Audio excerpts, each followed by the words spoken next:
There is a kind of childhood experience that rarely gets talked about, not because it is uncommon, but because it is quiet. Some children grow up in homes where there is no obvious abuse, no yelling, no violence, no visible chaos. From the outside, everything looks normal, but inside that child, something subtle is happening. They are learning what it feels like to be ignored, not rejected, not abandoned, simply unnoticed. When a child is ignored consistently, the message they receive is not loud or dramatic, it is silent. And because it is silent, it is easy to overlook. But silence has a way of shaping people. This is the psychology of the ignored child. Being ignored as a child does not mean that parents did not care at all. In many cases, food was provided, shelter was provided, rules were enforced. What was missing was emotional attunement. No one noticed when the child withdrew. No one responded when they expressed sadness. No one followed up when they stopped asking for attention. Children are wired to seek connection. When connection is repeatedly met with indifference, the child does not protest forever. Eventually they adapt. They stop raising their hand. They stop expressing excitement. They stop sharing thoughts. Not because they have nothing to say, but because experience has taught them that speaking changes nothing. This is one of the most important truths about childhood neglect. Children do not interpret neglect as a failure of their caregivers. They interpret it as a failure of themselves. They assume that if their presence mattered, someone would notice. The human brain is designed to protect us from repeated disappointment.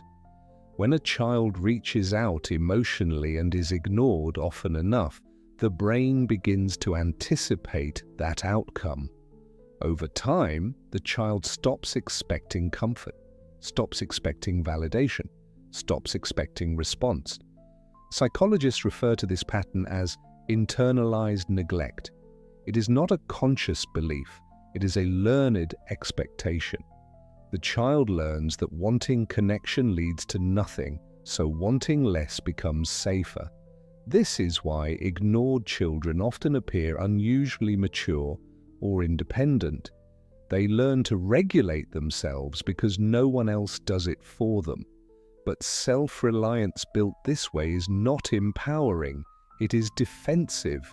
It is the nervous system saying, "I will take care of myself because no one else will." Ignored children often grow into adults who feel uncomfortable being visible.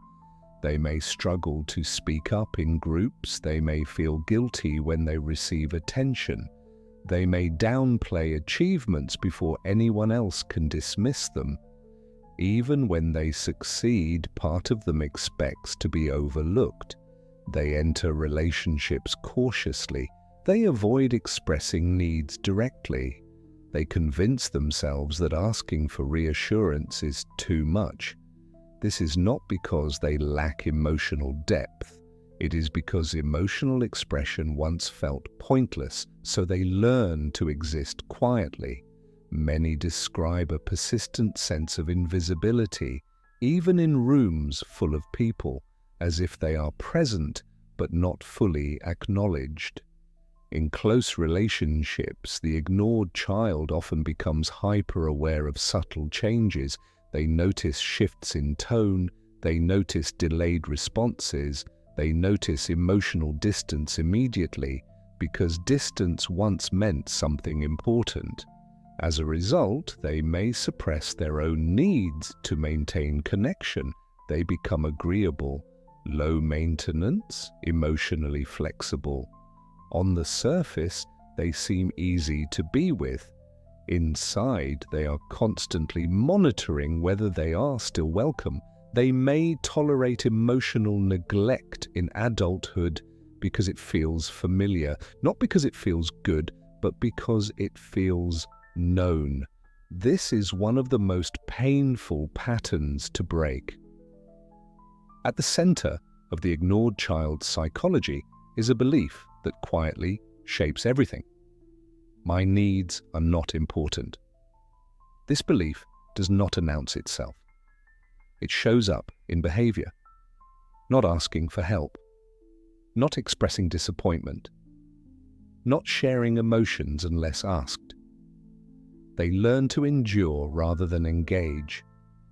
And because endurance is often praised, the pattern goes unnoticed. But endurance without connection slowly turns into emotional numbness. Healing from being ignored is difficult because the wound is invisible. There are no dramatic memories to point to, no single event to blame, just a long pattern of absence. Many struggle to even name what was missing. They tell themselves it wasn't that bad. They minimize their own experience, but emotional neglect does not require cruelty to be damaging. It only requires inconsistency.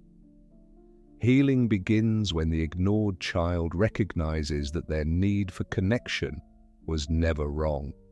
Recovery does not begin by becoming louder or more assertive overnight. It begins with allowing discomfort, allowing yourself to speak even when it feels unnecessary, allowing yourself to express needs without apologizing, allowing yourself to exist fully in the presence of others. For the ignored child, visibility feels risky. It feels like exposure. But over time, visibility can become safety. If you recognize yourself in this pattern, it does not mean something is broken inside you. It means you adapted to an environment that taught you silence. And what was learned can be unlearned. You were never invisible. You were simply not seen.